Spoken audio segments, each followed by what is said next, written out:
Barrister Saifuddin Kitchlu, तारीख के झरोकों से। उर्दू बाल भारती, जमात हश्तुम। बैरिस्टर सैफुद्दीन किचलू जंग आज़ादी के मुजाहिदीन में सैफुद्दीन किचलू एक नुमाया मकाम रखते हैं।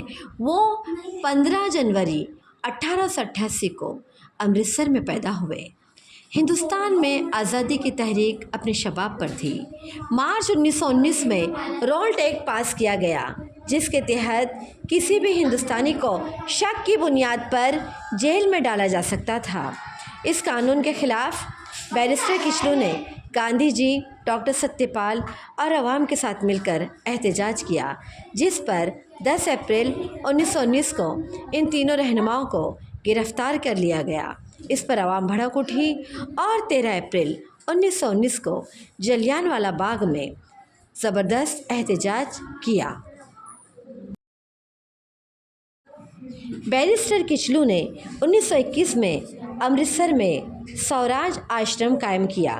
उन्होंने नौजवानों को कौमी काम करने की तरगीब दी और हिंदू मुस्लिम इत्तेहाद की कोशिश में जुट गए।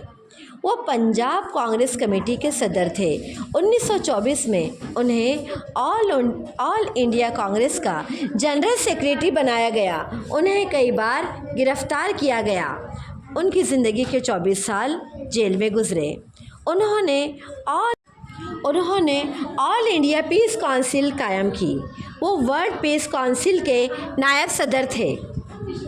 बैनुल अक़वामी अमन के लिए उनकी कोशिशों को दुनिया भर में सराहा गया।